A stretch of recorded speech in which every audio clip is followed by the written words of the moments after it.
ध्यान में रखकर हो सकता है कि वो आपकी मुद्दों को सुनने का, उनको निवारण करने का वोट के कारण ही चाहे काम करे, इसलिए उनके करीब ये सभा रखने का काम हमारे साथियों ने किया। जो प्रमुख मांगे हैं, मैं उम्मीद करूंगा कि मुख्यमंत्री जी उनका संज्ञान लेंगे, और अगर नहीं संज्ञान लेंगे तो हम पे यही रास्ता बचेगा, जो रास्ता आज हम इख्तियार नहीं कर रहे हैं, कि अगली बार हमें इन मुख्यमंत्री का घेराव भी यहां बड़े पैमाने पे करना पड़ेगा और इनको मजबूर करना पड़ेगा कि ये हमारी मांगों को सुने। हमारी सबसे प्रमुख मांग है, 22,000 से ज्यादा मामले एससी के यहां लंबित हैं। एससी आयोग का गठन यहां हो जाना चाहिए था। सरकार की नजरों में ये कोई बड़ी समस्या नजर नहीं आई, इसलिए उन्होंने आयोग का गठन नहीं किया। हमारी मांग है कि वो जल्दी से जल्दी एससी आयोग का गठन करे। एससी, एसटी, ओबीसी और मुस्लिम छात्रों को जो छात्रवृत्ति मिलती है, जिनमें हमारे महापुरुष, चाहे संत गाडगे जी महाराज हो, चाहे बाबा साहब अम्बेडकर हो, उन्होंने ये कहा है कि शिक्षा श्रेणी का वो दूध है जो पिएगा वो दहाड़ेगा। संत गाडगे जी महाराज ने तो यहां तक कहा कि अगर थाली ना हो तो हाथ पे रख के खाना, मगर अपने बच्चों को जरूर पढ़ाना। एक तरफ सरकारी स्कूल है जहां पढ़ाई के नाम पे मजाक हो रहा है, एक तरफ प्राइवेट स्कूल है जिनकी महंगी फीस है, फिर भी जो छात्रवृत्ति हायर एजुकेशन में या प्लस टू के बाद हमारे लोगों को मिलती थी, या इससे नीचे की क्लास में मिलती थी, जिसका 60% पैसा केंद्र सरकार देती है और 40% पैसा राज्य सरकार देती है, उस छात्रवृत्ति को इनकी लापरवाही के कारण छात्रों को नहीं दिया जा रहा है। मेरे आज भी याद है, मैं घर पर था, सहारनपुर बक्सर का एक बच्चा मेरे घर पहुंचा। उसने मुझसे कहा कि मुझे क्रेडिट कार्ड का लोन हमने लिया था, पढ़ाई के बावजूद भी रोजगार नहीं मिल पा रहा है, बैंक वाले लोग मेरे घर के चक्कर लगा रहे हैं, मेरे घर की कुर्की के आदेश दे रहे हैं। वो रोने लगा और मुझसे कहने लगा कि भैया आप मेरी मदद कराओ, आप मुख्यमंत्री से ये अपील करो, आप उनसे ये निवेदन करो कि जो बच्चे क्रेडिट कार्ड के पैसे नहीं चुका पा रहे क्योंकि रोजगार नहीं मिला है, जैसे अन्य लोगों का कर्ज माफ होता है, अगर वास्तविकता में मुख्यमंत्री जी या उप मुख्यमंत्री जी हमारे बारे में चिंतित है तो उस कर्ज को माफ करने का काम करे या फिर हमें रोजगार देने का काम करे। तो मैं ये कहना चाहता हूं, वास्तविकता में सरकार बहुजनों की है तो छात्रवृत्ति का पैसा अन्य मदों से लाकर उस पैसे को हमारे बच्चों के लिए देने का काम करे, और क्रेडिट कार्ड का जो लोन का जो पैसा है उसको माफ करने का काम करे। पूंजीपति सरकारों के जो मित्र हैं, जो सेंटर में बैठे हैं, वो अपने लोगों का लाखों लाखों करोड़ का कर्ज माफ करते हैं। आप अपने बच्चों का कर्ज नहीं माफ कर सकते तो फिर ये सरकार हमारी कैसे?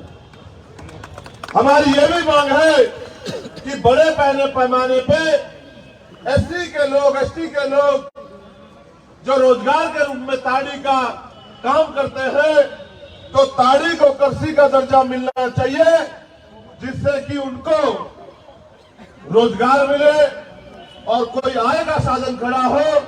बिना आय के साधन के वो भूखमरी बेबसी का शिकार हो रहे हैं।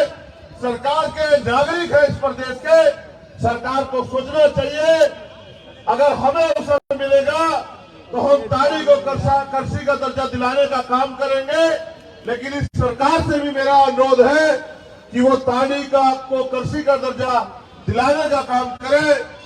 तालीमी मरकज टोला सेवक को नियमित करने का काम करे, ऐसी भी हमारी मांग है। और अगर वास्तविकता में सरकार कमजोर वर्गों के प्रति सचेत है, उनका भला करना चाहती है, तो नफरत के नाम पे जो मॉब लिंचिंग होती है, जिसका बड़े पैमाने पे शिकार दलित, आदिवासी और मुस्लिम होते हैं, तो मॉब लिंचिंग के खिलाफ एक सख्त कानून बना के इन लोगों की रक्षा करने का काम सरकार करे। उसके साथ साथ सरकार आने पे या सरकार होने पे सरकार क्या कर सकती है, अगर सरकार को न पता हो, मैं ये भी बताने का काम करूंगा कि कोई भी सरकार को समझ आए कि सामाजिक न्याय, सामाजिक परिवर्तन, आर्थिक मुक्ति ये सिर्फ कहने की बातें नहीं है।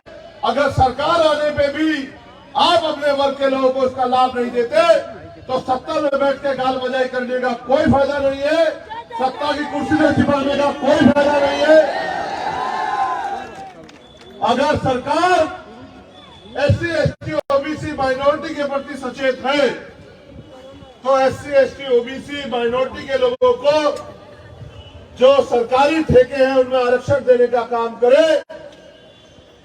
ये आरक्षण की व्यवस्था होने से मैं जिम्मेदारी से कहता हूं, इन्हीं वर्गों के बीच से नए ठेकेदार पैदा होंगे, पैसे वाले लोग पैदा होंगे, और उस पैसे से वो अपने वर्गों के हितों के लिए काम करेंगे। एक नया समाज बनेगा जो आर्थिक रूप से मजबूत होगा। एससी, एसटी, ओबीसी के लिए जब हम केंद्र की बात करते हैं तो उनसे अपना उम्मीद है, क्योंकि ना वो सरकार हमारी है, ना उनको हमारे मुद्दों से मतलब है। वो तो हमारा वोट लेके हमारे लोगों को लूटने का काम करती है। तो हमारी ये मांग है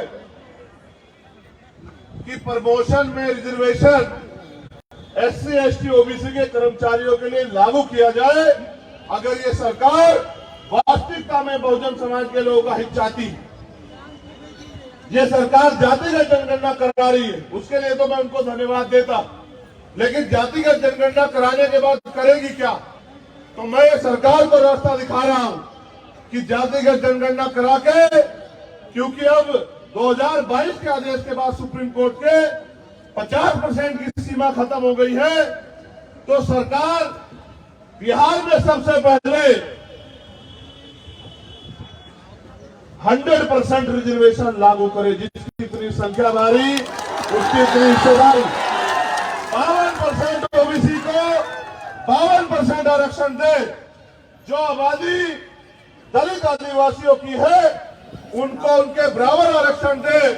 जो आबादी मुस्लिम समाज की है उनके बराबर आरक्षण दे। और जो आबादी स्वर्ण समाज की है 5, 7, 10% को उनको भी हमारा अधिकार न लूटने दे, उनको भी उनकी संख्या के आधार पर व्यवस्था कराए कि जो हमारा अधिकार छीन रखा है वो बंद हो। सरकार को एक और काम मैं बताना चाहता हूं। मैं कल लखनऊ में था, वहां रेलवे के कर्मचारी मेरे पास आए, जबकि वो सेंटर के अधीन है।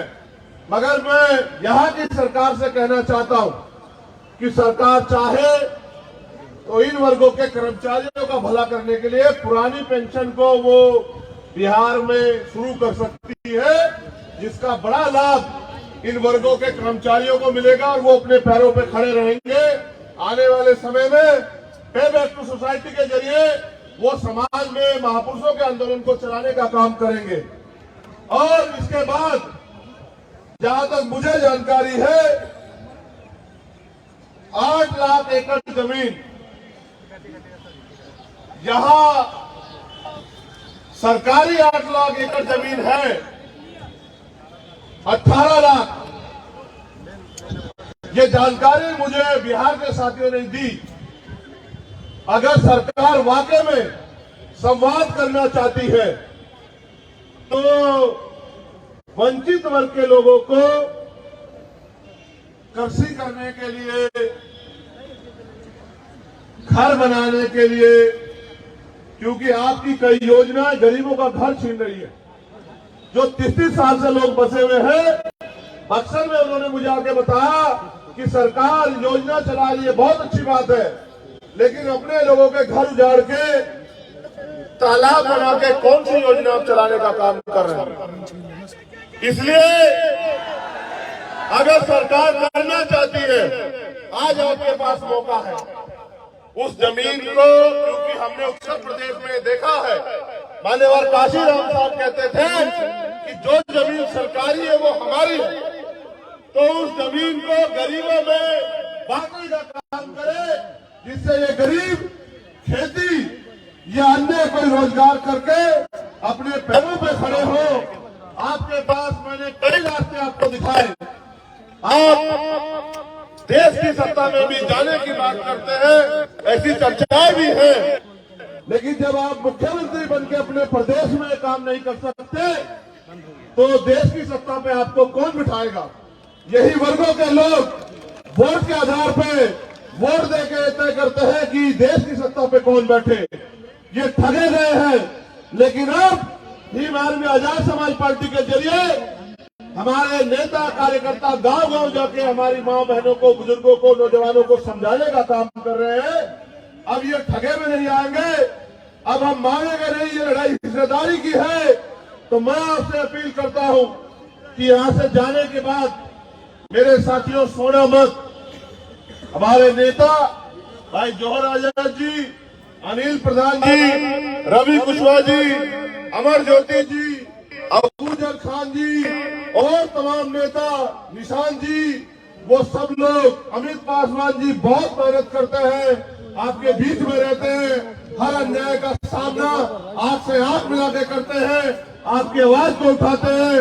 उनके हाथों को मजबूत करने का काम करना, उनकी ताकत बनने का काम करना, उनको आगे बढ़ने के लिए उनके साथ खड़े रहना, तो आपके अधिकारों पे कोई डाका बिहार में नहीं डाल पाएगा, ऐसा मेरा मानना है। इन मांगों के लिए हम सरकार को 1 महीने का समय देते हैं। सरकार के पास 1 महीने का समय बहुत है। अगर 1 महीने के अंदर सरकार इन मांगों को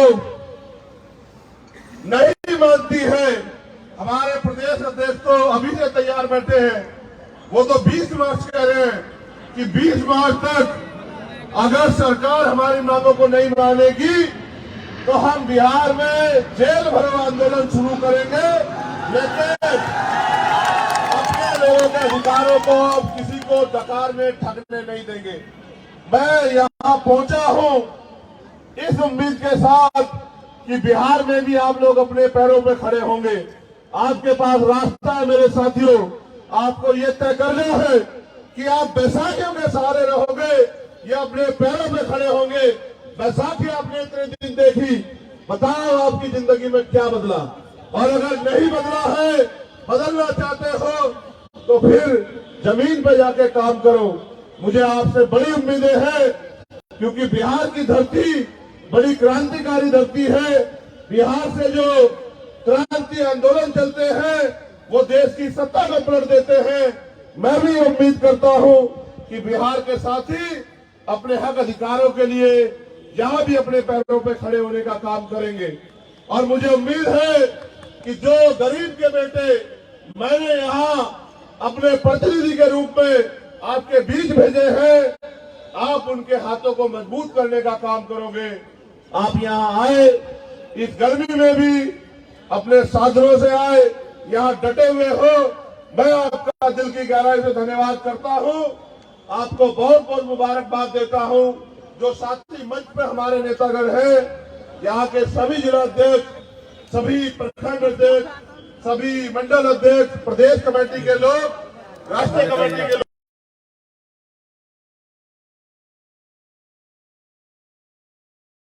ध्यान में रखकर हो सकता है कि वो आपके मुद्दों को सुनने का, उनको निवारण करने का वोट के कारण ही चाहे काम करे। इसलिए उनके करीब ये सभा रखने का काम हमारे साथियों ने किया। जो प्रमुख मांगे हैं, मैं उम्मीद करूंगा कि मुख्यमंत्री जी उनका संज्ञान लेंगे, और अगर नहीं संज्ञान लेंगे तो हम पे यही रास्ता बचेगा, जो रास्ता आज हम इख्तियार नहीं कर रहे हैं, कि अगली बार हमें इन मुख्यमंत्री का घेराव भी यहां बड़े पैमाने पे करना पड़ेगा और इनको मजबूर करना पड़ेगा कि ये हमारी मांगों को सुने। हमारी सबसे प्रमुख मांग है, 22,000 से ज्यादा मामले एससी के यहां लंबित हैं। एससी आयोग का गठन यहां हो जाना चाहिए था। सरकार की नजरों में ये कोई बड़ी समस्या नजर नहीं आई, इसलिए उन्होंने आयोग का गठन नहीं किया। हमारी मांग है कि वो जल्दी से जल्दी एससी आयोग का गठन करे। एससी, एसटी, ओबीसी और मुस्लिम छात्रों को जो छात्रवृत्ति मिलती है, जिसमें हमारे महापुरुष, चाहे संत गाडगे जी महाराज हो, चाहे बाबा साहब अम्बेडकर हो, उन्होंने ये कहा है कि शिक्षा श्रेणी का वो दूध है जो पिएगा वो दहाड़ेगा। संत गाडगे जी महाराज ने तो यहां तक कहा कि अगर थाली ना हो तो हाथ पे रख के खाना, मगर अपने बच्चों को जरूर पढ़ाना। एक तरफ सरकारी स्कूल है जहां पढ़ाई के नाम पे मजाक हो रहा है, एक तरफ प्राइवेट स्कूल है जिनकी महंगी फीस है, फिर भी जो छात्रवृत्ति हायर एजुकेशन में या प्लस टू के बाद हमारे लोगों को मिलती थी, या इससे निचले की क्लास में मिलती थी, जिसका 60% पैसा केंद्र सरकार देती है और 40% पैसा राज्य सरकार देती है, उस छात्रवृत्ति को इनकी लापरवाही के कारण छात्रों को नहीं दिया जा रहा है। मेरे आज भी याद है, मैं घर पर था, सहारनपुर बक्सर का एक बच्चा मेरे घर पहुंचा। उसने मुझसे कहा कि मुझे क्रेडिट कार्ड का लोन हमने लिया था, पढ़ाई के बावजूद भी रोजगार नहीं मिल पा रहा है, बैंक वाले लोग मेरे घर के चक्कर लगा रहे हैं, मेरे घर की कुर्की के आदेश दे रहे हैं। वो रोने लगा और मुझसे कहने लगा कि भैया आप मेरी मदद कराओ, आप मुख्यमंत्री से ये अपील करो, आप उनसे ये निवेदन करो कि जो बच्चे क्रेडिट कार्ड के पैसे नहीं चुका पा रहे क्योंकि रोजगार नहीं मिला है, जैसे अन्य लोगों का कर्ज माफ होता है, अगर वास्तविकता में मुख्यमंत्री जी या उप मुख्यमंत्री जी हमारे बारे में चिंतित है तो उस कर्ज को माफ करने का काम करे या फिर हमें रोजगार देने का काम करे।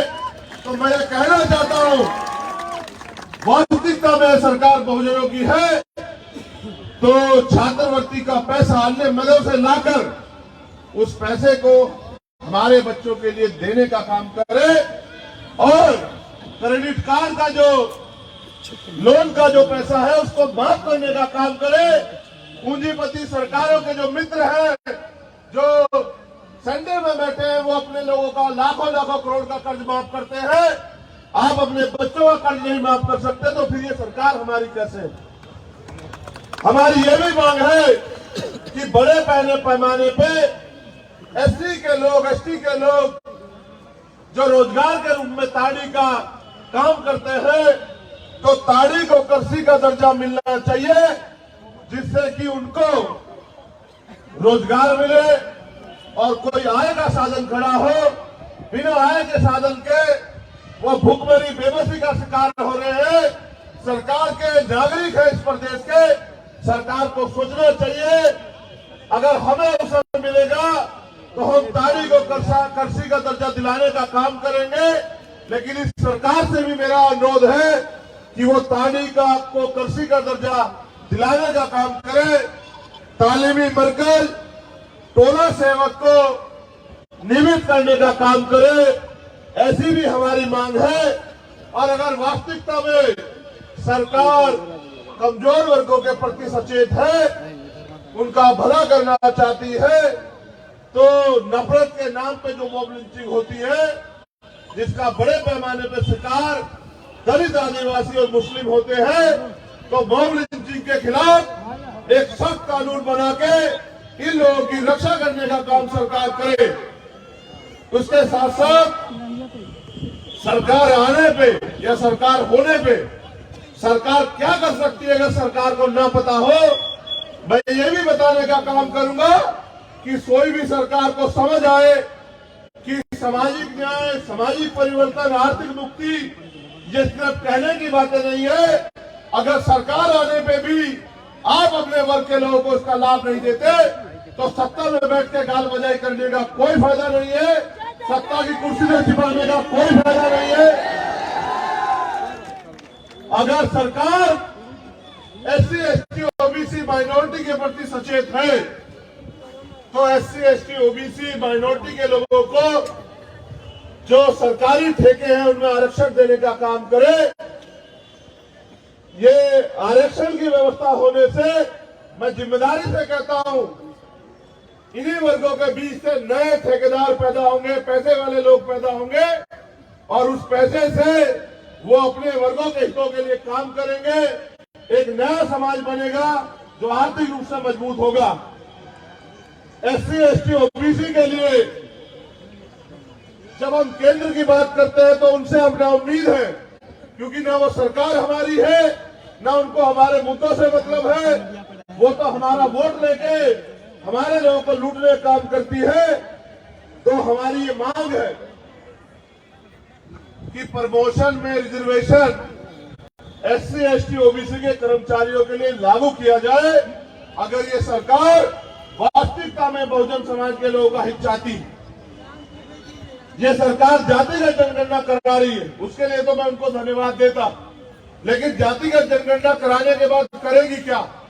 तो मैं सरकार को रास्ता दिखा रहा हूं कि जातिगत जनगणना करा के, क्योंकि अब 2022 के आदेश के बाद सुप्रीम कोर्ट के 50% की सीमा खत्म हो गई है, तो सरकार बिहार में सबसे पहले 100% रिजर्वेशन लागू करे। जिसकी इतनी संख्या भारी, उसकी इतनी हिस्सेदारी। 52% OBC को 52% आरक्षण दे। जो आबादी दलित, आदिवासियों की है, उनको उनके बराबर आरक्षण दे।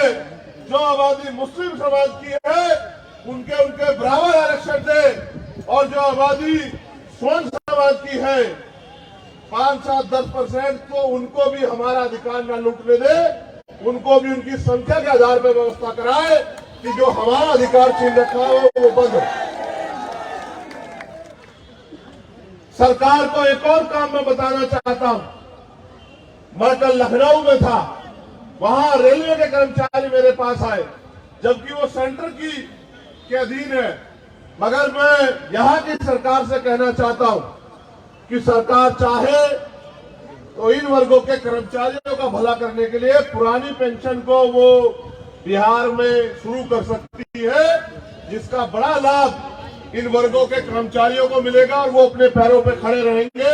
आने वाले समय में पे बैक टू सोसाइटी के जरिए वो समाज में महापुरुषों के आंदोलन को चलाने का काम करेंगे। और इसके बाद जहां तक मुझे जानकारी है, 8 लाख एकड़ जमीन यहां सरकारी 8 लाख एकड़ जमीन है, 18 लाख। ये जानकारी मुझे बिहार के साथियों ने दी। अगर सरकार वाकई में संवाद करना चाहती है तो वंचित वर्ग के लोगों को कृषि करने के लिए, घर बनाने के लिए, क्योंकि आपकी कई योजनाएं गरीबों का घर छीन रही है। जो 30 साल से लोग बसे हुए हैं, बक्सर में उन्होंने मुझे आके बताया कि सरकार योजना चला रही है, बहुत अच्छी बात है, लेकिन अपने लोगों के घर उजाड़ के तालाब बना के कौन सी योजना आप चलाने का काम कर रहे हैं। इसलिए अगर सरकार करना चाहती है, आज आपके पास मौका है। उस जमीन को, क्योंकि हमने उत्तर प्रदेश में देखा है, मान्यवर काशीराम साहब कहते थे कि जो जमीन सरकारी है वो हमारी है, तो उस जमीन को गरीबों में बांटने का काम करे, जिससे ये गरीब खेती या अन्य कोई रोजगार करके अपने पैरों पे खड़े हो। आपके पास मैंने कई रास्ते आपको दिखाए। आप देश की सत्ता में भी जाने की बात करते हैं, ऐसी चर्चाएं भी हैं, लेकिन जब आप मुख्यमंत्री बनके अपने प्रदेश में काम नहीं कर सकते तो देश की सत्ता पे आपको कौन बिठाएगा। यही वर्गों के लोग वोट के आधार पे वोट देके तय करते हैं कि देश की सत्ता पे कौन बैठे। ये ठगे गए हैं, लेकिन अब भीम आर्मी आजाद समाज पार्टी के जरिए हमारे नेता कार्यकर्ता गांव गांव जाके हमारी मां बहनों को, बुजुर्गों को, नौजवानों को समझाने का काम कर रहे हैं। अब ये ठगे में नहीं आएंगे, अब हम मांगेंगे नहीं। ये लड़ाई हिस्सेदारी की है। तो मैं आपसे अपील करता हूं कि यहां से जाने के बाद मेरे साथियों सोना मत। हमारे नेता भाई जौहर आजाद जी, अनिल प्रधान जी, रवि कुशवाहा जी, अमर ज्योति जी, अबूजर खान जी और तमाम नेता, निशान जी, वो सब लोग, अमित पासवान जी बहुत मेहनत करते हैं, आपके बीच में रहते हैं, हर अन्याय का सामना आंख से आंख मिला के करते हैं, आपकी आवाज को उठाते हैं। उनके हाथों को मजबूत करने का काम करना, उनकी ताकत बनने का काम करना, उनको आगे बढ़ने के लिए उनके साथ खड़े रहना, तो आपके अधिकारों पे कोई डाका बिहार में नहीं डाल पाएगा, ऐसा मेरा मानना है। इन मांगों के लिए हम सरकार को 1 महीने का समय देते हैं। सरकार के पास 1 महीने का समय बहुत है। अगर 1 महीने के अंदर सरकार इन मांगों को नहीं मानती है, हमारे प्रदेश अध्यक्ष तो अभी से तैयार बैठे हैं, वो तो 20 मार्च कह रहे हैं कि 20 मार्च तक अगर सरकार हमारी मांगों को नहीं मानेगी तो हम बिहार में जेल भरो आंदोलन शुरू करेंगे, लेकिन अपने लोगों के अधिकारों को अब किसी को डकार में ठगने नहीं देंगे। मैं यहाँ पहुंचा हूँ इस उम्मीद के साथ कि बिहार में भी आप लोग अपने पैरों पे खड़े होंगे। आपके पास रास्ता है मेरे साथियों। आपको ये तय करना है कि आप बैसाखियों के सहारे रहोगे या अपने पैरों पे खड़े होंगे। बैसाखी आपने इतने दिन देखी, बताओ आपकी जिंदगी में क्या बदला, और अगर नहीं बदला है, बदलना चाहते हो तो फिर जमीन पे जाके काम करो। मुझे आपसे बड़ी उम्मीदें हैं, क्योंकि बिहार की धरती बड़ी क्रांतिकारी धरती है। बिहार से जो क्रांति आंदोलन चलते हैं वो देश की सत्ता को पलट देते हैं। मैं भी उम्मीद करता हूं कि बिहार के साथी अपने हक अधिकारों के लिए यहाँ भी अपने पैरों पे खड़े होने का काम करेंगे। और मुझे उम्मीद है कि जो गरीब के बेटे मैंने यहाँ अपने प्रतिनिधि के रूप में आपके बीच भेजे हैं, आप उनके हाथों को मजबूत करने का काम करोगे। आप यहाँ आए, इस गर्मी में भी अपने साधनों से आए, यहाँ डटे हुए हो, मैं आपका दिल की गहराई से धन्यवाद करता हूँ। आपको बहुत बहुत मुबारकबाद देता हूँ। जो साथी मंच पे हमारे नेतागण हैं, यहाँ के सभी जिला अध्यक्ष, सभी प्रखंड अध्यक्ष, सभी मंडल अध्यक्ष, प्रदेश कमेटी के लोग, राष्ट्रीय कमेटी के लोग,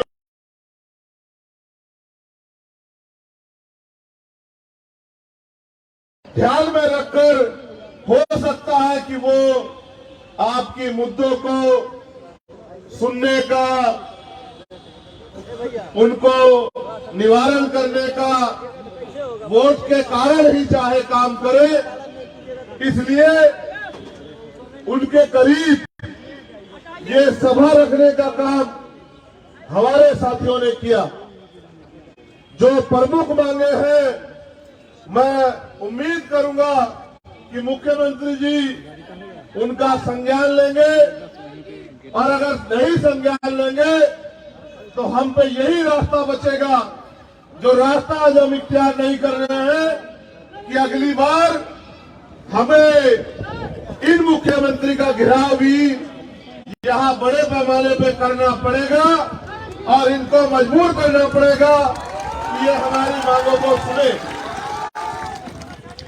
हमारी सबसे प्रमुख मांग है 22,000 से ज्यादा मामले एससी के यहाँ लंबित हैं।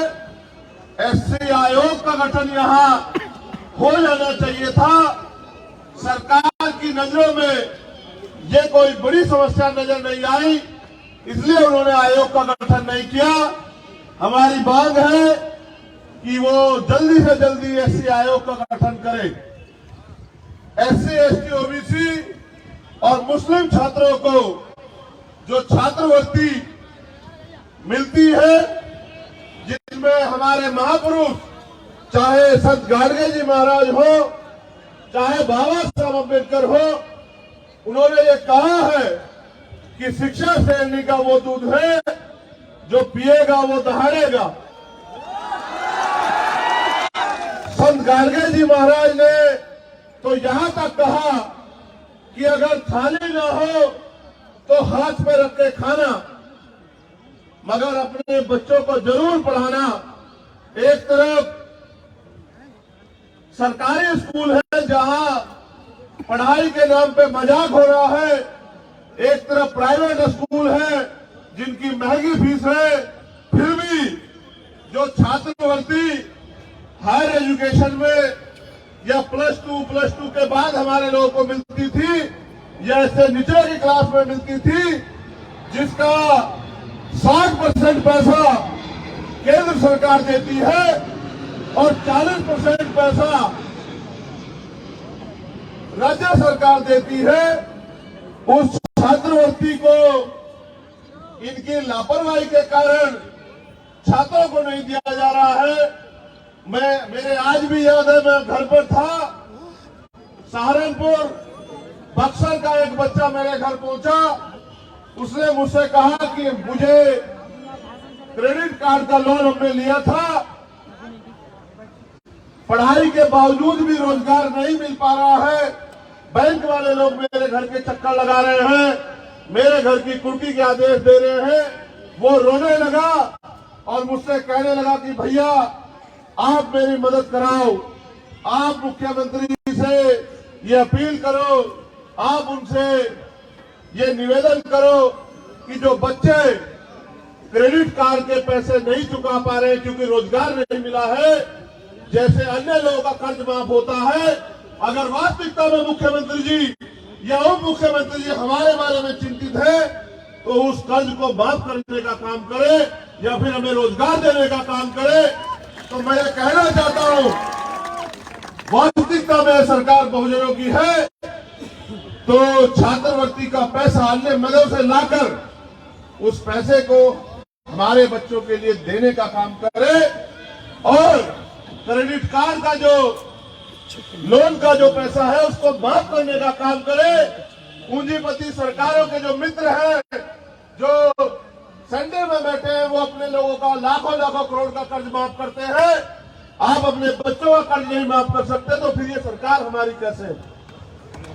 हमारी ये भी मांग है कि बड़े पैमाने पे एससी के लोग, एसटी के लोग जो रोजगार के रूप में ताड़ी का काम करते हैं, तो ताड़ी को कृषि का दर्जा मिलना चाहिए, जिससे कि उनको रोजगार मिले और कोई आय का साधन खड़ा हो।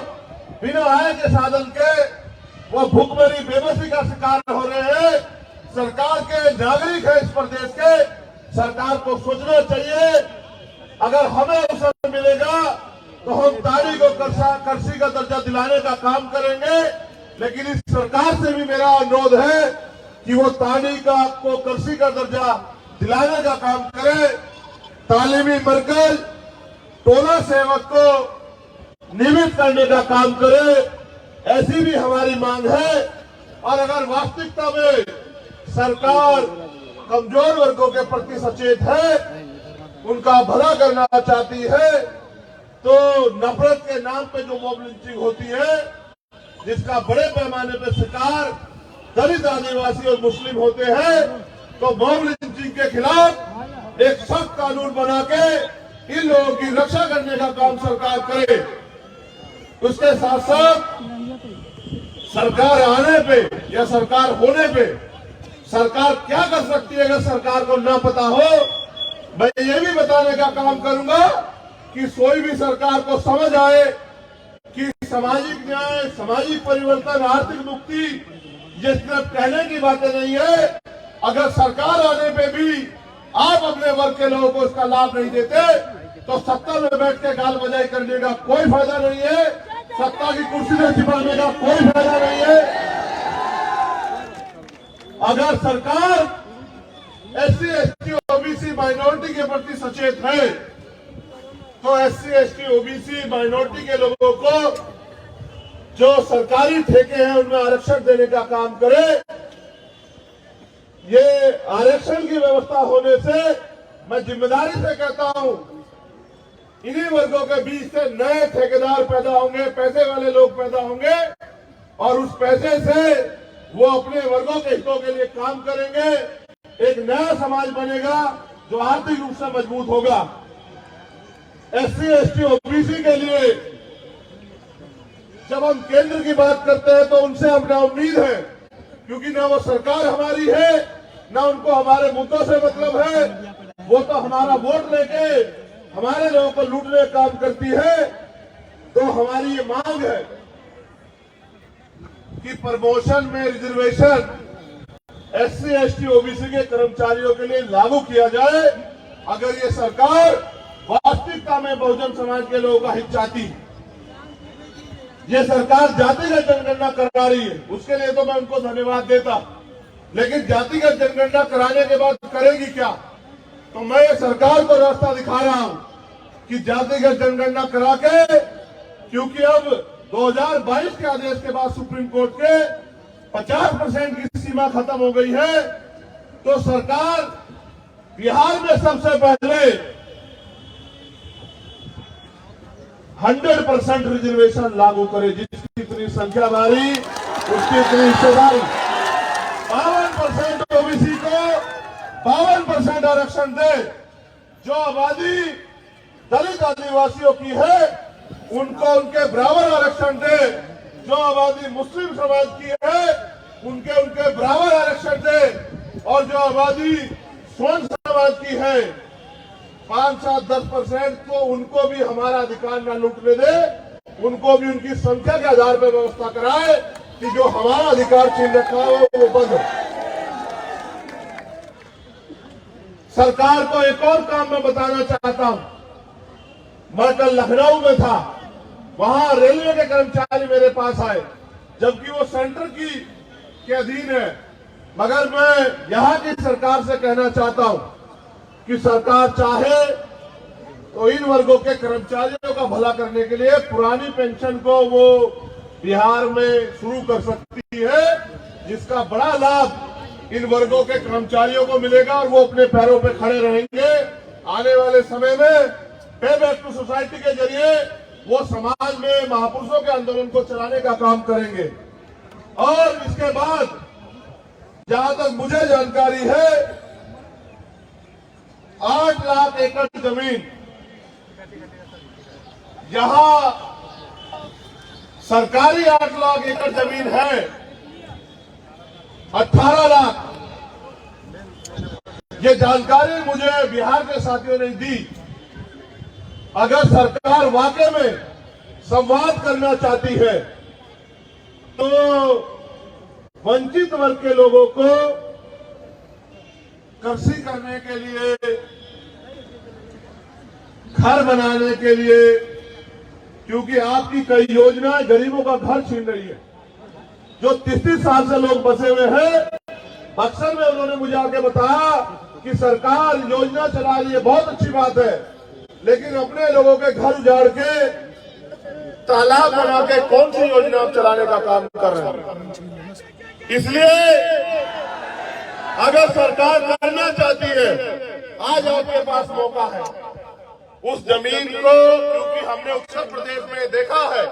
मान्यवर काशीराम साहब कहते थे कि जो जमीन सरकारी है वो हमारी है, तो उस जमीन को गरीबों में बांटने का काम करे, जिससे ये गरीब खेती या अन्य कोई रोजगार करके अपने पैरों पे खड़े हो। आपके पास मैंने कई रास्ते आपको दिखाए। आप देश की सत्ता में भी जाने की बात करते हैं, ऐसी चर्चाएं भी हैं, लेकिन जब आप मुख्यमंत्री बनकर अपने प्रदेश में काम नहीं कर सकते तो देश की सत्ता पे आपको कौन बिठाएगा? यही वर्गों के लोग वोट के आधार पे वोट देके तय करते हैं कि देश की सत्ता पे कौन बैठे। ये ठगे गए हैं, लेकिन अब भीम आर्मी आजाद समाज पार्टी के जरिए हमारे नेता कार्यकर्ता गांव गांव जाके हमारी मां बहनों को, बुजुर्गों को, नौजवानों को समझाने का काम कर रहे हैं। अब ये ठगे में नहीं आएंगे, अब हम मानेंगे नहीं। ये लड़ाई हिस्सेदारी की है। तो मैं आपसे अपील करता हूं कि यहां से जाने के बाद मेरे साथियों सोना मत। हमारे नेता भाई जौहर आजाद जी, अनिल प्रधान जी, रवि कुशवाहा जी, अमर ज्योति जी, अबूजर खान जी और तमाम नेता, निशान जी, वो सब लोग, अमित पासवान जी बहुत मेहनत करते हैं, आपके बीच में रहते हैं, हर अन्याय का सामना आंख से आंख मिला के करते हैं, आपकी आवाज को उठाते हैं। उनके हाथों को मजबूत करने का काम करना, उनकी ताकत बनने का काम करना, उनको आगे बढ़ने के लिए उनके साथ खड़े रहना, तो आपके अधिकारों पे कोई डाका बिहार में नहीं डाल पाएगा, ऐसा मेरा मानना है। इन मांगों के लिए हम सरकार को 1 महीने का समय देते हैं। सरकार के पास 1 महीने का समय बहुत है। अगर 1 महीने के अंदर सरकार इन मांगों को नहीं मानती है, हमारे प्रदेश अध्यक्ष तो अभी से तैयार बैठे हैं, वो तो 20 मार्च कह रहे हैं कि 20 मार्च तक अगर सरकार हमारी मांगों को नहीं मानेगी तो हम बिहार में जेल भरो आंदोलन शुरू करेंगे, लेकिन अपने लोगों के अधिकारों को अब किसी को डकार में ठगने नहीं देंगे। मैं यहाँ पहुंचा हूँ इस उम्मीद के साथ कि बिहार में भी आप लोग अपने पैरों पे खड़े होंगे। आपके पास रास्ता है मेरे साथियों। आपको ये तय करना है कि आप बैसाखियों के सहारे रहोगे या अपने पैरों पे खड़े होंगे। बैसाखी आपने इतने दिन देखी, बताओ आपकी जिंदगी में क्या बदला? और अगर नहीं बदला है, बदलना चाहते हो तो फिर जमीन पे जाके काम करो। मुझे आपसे बड़ी उम्मीदें हैं, क्योंकि बिहार की धरती बड़ी क्रांतिकारी धरती है। बिहार से जो क्रांति आंदोलन चलते हैं वो देश की सत्ता को पलट देते हैं। मैं भी उम्मीद करता हूं कि बिहार के साथी अपने हक अधिकारों के लिए यहाँ भी अपने पैरों पे खड़े होने का काम करेंगे। और मुझे उम्मीद है कि जो गरीब के बेटे मैंने यहाँ अपने प्रतिनिधि के रूप में आपके बीच भेजे हैं, आप उनके हाथों को मजबूत करने का काम करोगे। आप यहाँ आए, इस गर्मी में भी अपने साधनों से आए, यहाँ डटे हुए हो। मैं आपका दिल की गहराई से धन्यवाद करता हूँ। आपको बहुत बहुत मुबारकबाद देता हूँ। जो साथी मंच पे हमारे नेतागण हैं, यहाँ के सभी जिला अध्यक्ष, सभी प्रखंड अध्यक्ष, सभी मंडल अध्यक्ष, प्रदेश कमेटी के लोग, राष्ट्रीय कमेटी के लोग,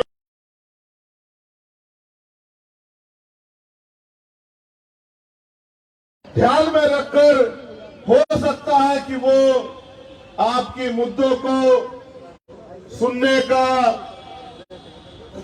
उनको निवारण करने का वोट के कारण ही चाहे काम करे, इसलिए उनके करीब ये सभा रखने का काम हमारे साथियों ने किया।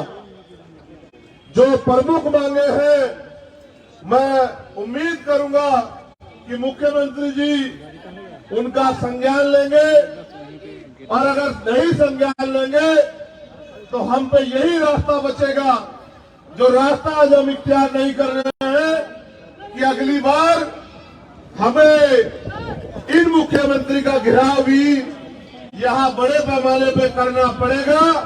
और इनको मजबूर करना पड़ेगा कि ये हमारी मांगों को सुने। हमारी सबसे प्रमुख मांग है 22,000 से ज्यादा मामले एससी के यहाँ लंबित है। एससी आयोग का गठन यहाँ हो जाना चाहिए था। सरकार की नजरों में ये कोई बड़ी समस्या नजर नहीं आई, इसलिए उन्होंने आयोग का गठन नहीं किया। हमारी मांग है कि वो जल्दी से जल्दी एससी आयोग का गठन करे। एससी, एसटी, ओबीसी और मुस्लिम छात्रों को जो छात्रवृत्ति मिलती है, जिनमें हमारे महापुरुष चाहे संत गाडगे जी महाराज हो, चाहे बाबा साहब अम्बेडकर हो, उन्होंने ये कहा है कि शिक्षा श्रेणी का वो दूध है जो पिएगा वो दहाड़ेगा। संत गाडगे जी महाराज ने तो यहां तक कहा कि अगर थाली ना हो तो हाथ पे रख के खाना, मगर अपने बच्चों को जरूर पढ़ाना। एक तरफ सरकारी स्कूल है जहां पढ़ाई के नाम पे मजाक हो रहा है, एक तरफ प्राइवेट स्कूल है जिनकी महंगी फीस है, फिर भी जो छात्रवृत्ति हायर एजुकेशन में या प्लस टू के बाद हमारे लोगों को मिलती थी या इससे निचले की क्लास में मिलती थी, जिसका 60% पैसा केंद्र सरकार देती है और 40% पैसा राज्य सरकार देती है, उस छात्रवृत्ति को इनकी लापरवाही के कारण छात्रों को नहीं दिया जा रहा है। मेरे आज भी याद है, मैं घर पर था, सहारनपुर बक्सर का एक बच्चा मेरे घर पहुंचा। उसने मुझसे कहा कि मुझे क्रेडिट कार्ड का लोन हमने लिया था, पढ़ाई के बावजूद भी रोजगार नहीं मिल पा रहा है, बैंक वाले लोग मेरे घर के चक्कर लगा रहे हैं, मेरे घर की कुर्की के आदेश दे रहे हैं। वो रोने लगा और मुझसे कहने लगा कि भैया आप मेरी मदद कराओ, आप मुख्यमंत्री से ये अपील करो, आप उनसे ये निवेदन करो कि जो बच्चे क्रेडिट कार्ड के पैसे नहीं चुका पा रहे क्योंकि रोजगार नहीं मिला है, जैसे अन्य लोगों का कर्ज माफ होता है, अगर वास्तविकता में मुख्यमंत्री जी या उप मुख्यमंत्री जी हमारे बारे में चिंतित है तो उस कर्ज को माफ करने का काम करे या फिर हमें रोजगार देने का काम करे। तो मैं ये कहना चाहता हूं, वास्तविकता में सरकार बहुजनों की है तो छात्रवृत्ति का पैसा अन्य मदों से लाकर उस पैसे को हमारे बच्चों के लिए देने का काम करे और क्रेडिट कार्ड का जो लोन का जो पैसा है उसको माफ करने का काम करे। पूंजीपति सरकारों के जो मित्र हैं, जो सेंटर में बैठे हैं, वो अपने लोगों का लाखों लाखों करोड़ का कर्ज माफ करते हैं। आप अपने बच्चों का कर्ज नहीं माफ कर सकते तो फिर ये सरकार हमारी कैसे? हमारी ये भी मांग है कि बड़े पैमाने पे एससी के लोग, एसटी के लोग जो रोजगार के रूप में ताड़ी का काम करते हैं, तो ताड़ी को कृषि का दर्जा मिलना चाहिए, जिससे कि उनको रोजगार मिले और कोई आय का साधन खड़ा हो। बिना आय के साधन के वो भूखमरी बेबसी का शिकार हो रहे हैं। सरकार के नागरिक है इस प्रदेश के, सरकार को सोचना चाहिए।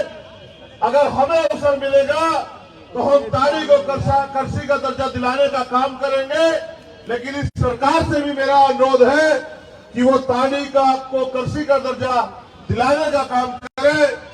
तालीमी मरकज टोला सेवक को नियमित करने का काम करे, ऐसी भी हमारी मांग है।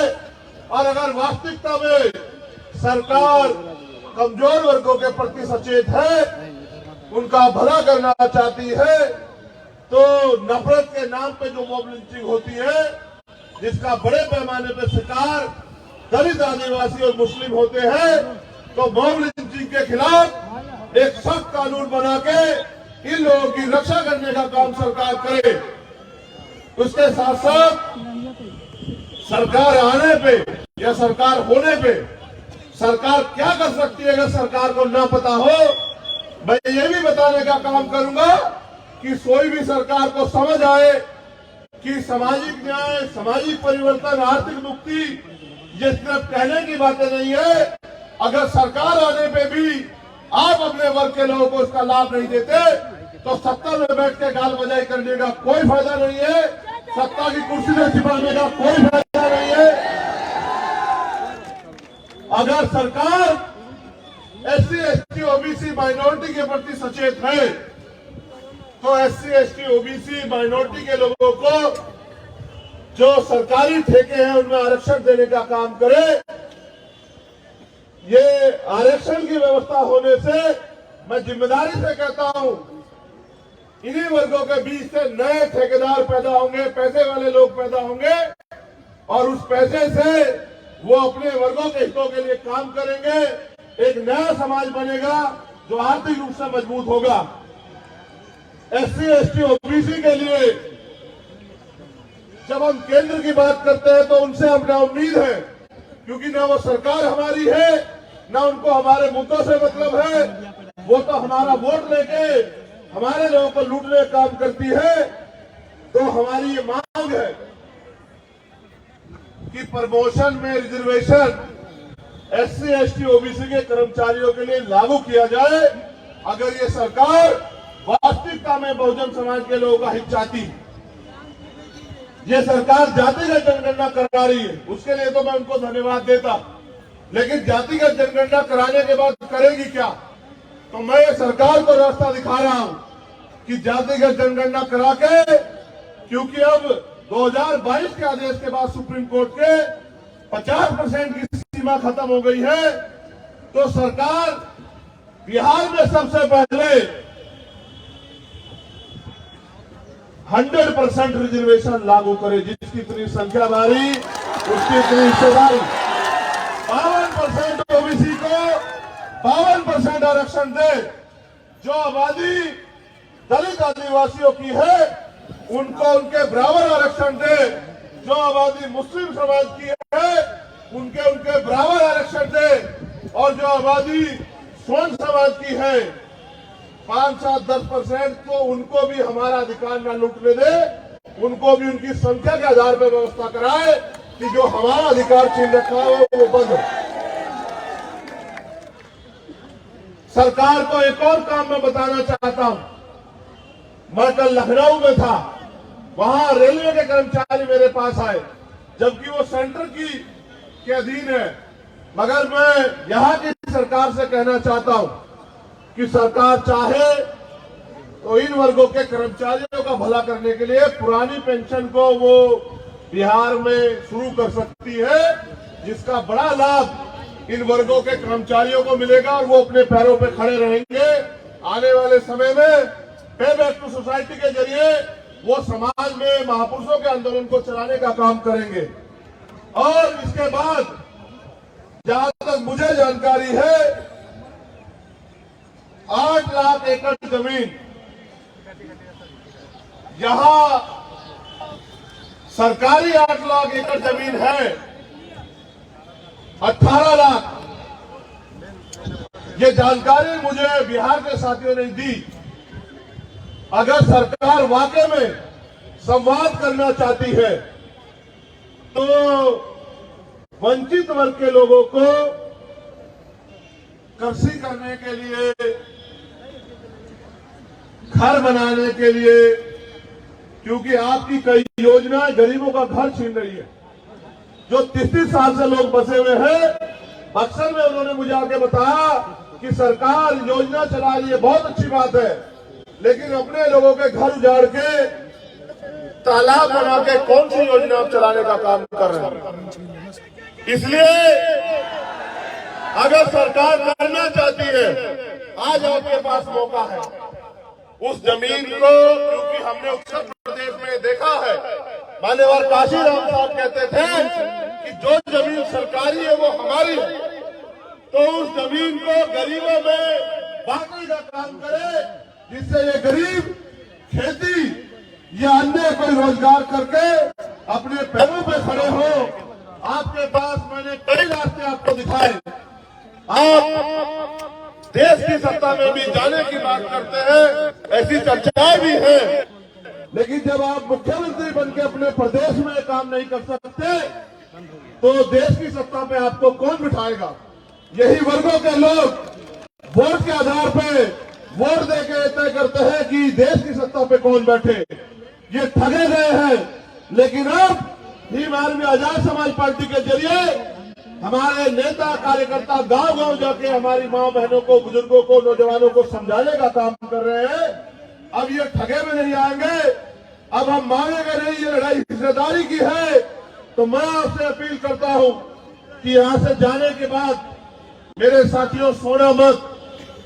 हमारे नेता भाई जौहर आजाद जी, अनिल प्रधान जी, रवि कुशवाहा जी, अमर ज्योति जी, अबूजर खान जी और तमाम नेता, निशान जी, वो सब लोग, अमित पासवान जी बहुत मेहनत करते हैं, आपके बीच में रहते हैं, हर अन्याय का सामना आंख से आंख मिला के करते हैं, आपकी आवाज को उठाते हैं। उनके हाथों को मजबूत करने का काम करना, उनकी ताकत बनने का काम करना, उनको आगे बढ़ने के लिए उनके साथ खड़े रहना, तो आपके अधिकारों पे कोई डाका बिहार में नहीं डाल पाएगा, ऐसा मेरा मानना है। इन मांगों के लिए हम सरकार को 1 महीने का समय देते हैं। सरकार के पास 1 महीने का समय बहुत है। अगर 1 महीने के अंदर सरकार इन मांगों को नहीं मानती है, हमारे प्रदेश अध्यक्ष तो अभी से तैयार बैठे हैं, वो तो 20 मार्च कह रहे हैं कि 20 मार्च तक अगर सरकार हमारी मांगों को नहीं मानेगी तो हम बिहार में जेल भरो आंदोलन शुरू करेंगे। लेकिन अपने लोगों के अधिकारों को अब किसी को डकार में ठगने नहीं देंगे। मैं यहाँ पहुंचा हूँ इस उम्मीद के साथ कि बिहार में भी आप लोग अपने पैरों पे खड़े होंगे। आपके पास रास्ता है मेरे साथियों। आपको ये तय करना है कि आप बैसाखियों के सहारे रहोगे या अपने पैरों पे खड़े होंगे। बैसाखी आपने इतने दिन देखी, बताओ आपकी जिंदगी में क्या बदला? और अगर नहीं बदला है, बदलना चाहते हो तो फिर जमीन पे जाके काम करो। मुझे आपसे बड़ी उम्मीदें हैं, क्योंकि बिहार की धरती बड़ी क्रांतिकारी धरती है। बिहार से जो क्रांति आंदोलन चलते हैं वो देश की सत्ता को पलट देते हैं। मैं भी उम्मीद करता हूं कि बिहार के साथी अपने हक अधिकारों के लिए यहाँ भी अपने पैरों पे खड़े होने का काम करेंगे। और मुझे उम्मीद है कि जो गरीब के बेटे मैंने यहाँ अपने प्रतिनिधि के रूप में आपके बीच भेजे हैं, आप उनके हाथों को मजबूत करने का काम करोगे। आप यहाँ आए, इस गर्मी में भी अपने साधनों से आए, यहाँ डटे हुए हो। मैं आपका दिल की गहराई से धन्यवाद करता हूँ। आपको बहुत बहुत मुबारकबाद देता हूँ। जो साथी मंच पे हमारे नेतागण हैं, यहाँ के सभी जिला अध्यक्ष, सभी प्रखंड अध्यक्ष, सभी मंडल अध्यक्ष, प्रदेश कमेटी के लोग, राष्ट्रीय कमेटी के